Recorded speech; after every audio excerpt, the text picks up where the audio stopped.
مسیح میں آپ سب کی سلامتی ہو۔ میں پاکستان بائبل سوسائٹی کے جنرل سیکرٹری اینتھنی لیمول صاحب کے بہاف پہ آپ سے کچھ کہوں گی۔ فیس بک پر حالیہ وائرل ہونے والی ویڈیو کے حوالے سے چند ایک گزارشات درج ذیل ہیں، لہٰذا ایک دوسرے پر نکتہ چینی اور لڑائی جھگڑا کرنا بند کریں اور ویسا ہی مزاج رکھیں جیسے مسیح یسوع کا تھا، یعنی باوجود خدا ہونے کے اس نے حلیمی اختیار کی۔ ہمیں اس کے پیروکار ہوتے ہوئے حلیمی میں سیکھنا اور سکھانا چاہیے۔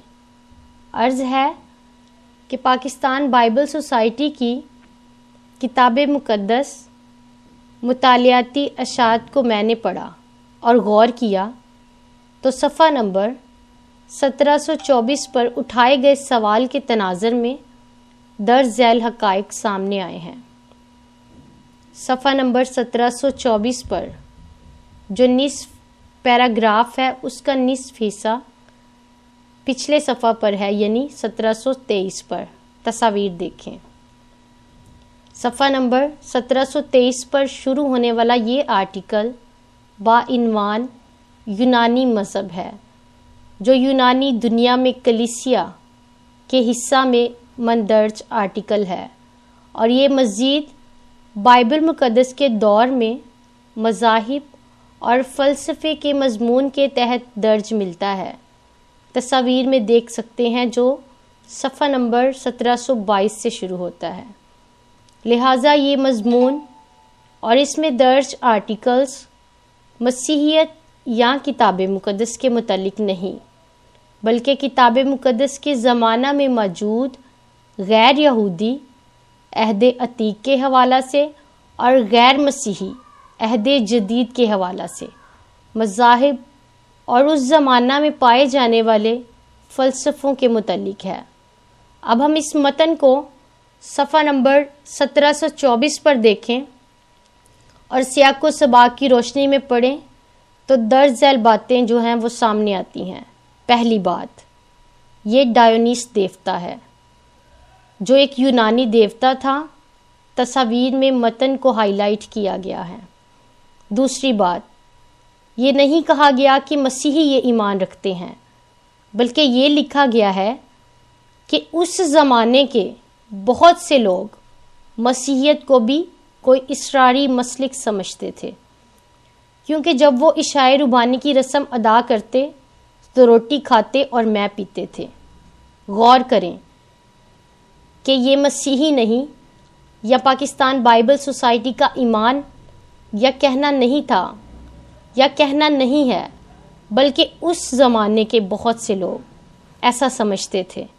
غور کریں کہ لفظ کیونکہ وجہ بیان کرتا ہے کہ وہ ایسا خیال کیوں رکھتے تھے، کیونکہ عشاء ربانی کی رسم ان کی رسم سے ملتی جلتی تھی۔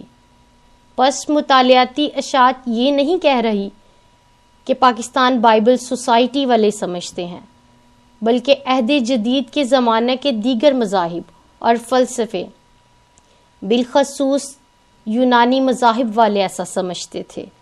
دوسرے کہیں کہ کتاب مقدس تبدیل ہو چکی ہے، تو کیا یہی بات ہم اپنی مسیحی کتاب میں لکھ دیں گے کہ دوسرے کتاب مقدس کو تبدیل شدہ سمجھتے ہیں؟ تو کیا ہم ایسا سمجھتے ہوں گے یا سمجھنے لگ جائیں گے؟ ہرگز نہیں۔ تیسری بات، ڈایونیس کے بارے میں یونانی مذہب والوں کے ایمان کا ذکر کیا گیا ہے جو متذکرہ بالا بیان کی طرح ہے، اور مطالعاتی اشاعت میں لکھا ہے کہ یہ اعتقادات مسیحیوں کے اس دعوے جیسے ہی معلوم ہوتے ہیں۔ غور کریں، مسیحیوں کے دعوے جیسے معلوم ہوتے ہیں مگر ہے نہیں، بالکل ویسے ہی جیسا اب بھی کہا جاتا ہے کہ مسیحی آدم خور ہیں، کیونکہ وہ عشاء ربانی میں یسوع مسیح کا بدن اور خون کھاتے پیتے ہیں۔ پھر عرض کرتی ہوں، اگر یہی بات اپنی کسی مسیحی کتاب میں لکھ کر ایمانداروں کے علم میں اضافے کی خاطر بیان کی جائے تاکہ وہ سمجھیں کہ غیر مسیحی عشاء ربانی کے بارے میں کیا سمجھتے اور خیال کرتے ہیں، تو کیا یہ اس بات کا ثبوت ہوگا چونکہ فلاں مسیحی نے ایسا لکھا ہے یا لہٰذا چھاپنے والا ادارہ جیسے اس معاملہ میں پاکستان بائبل سوسائٹی یا ادارے کا سربراہ یا کتاب لکھنے یا ترجمہ کرنے والے کا یہ ایمان ہے۔ فیصلہ آپ کریں کہ کیا ایسا کہنا سراسر غلط اور سیاق و سباق کے بغیر نہیں۔ خداوند آپ سب کو برکت دے۔ شکریہ۔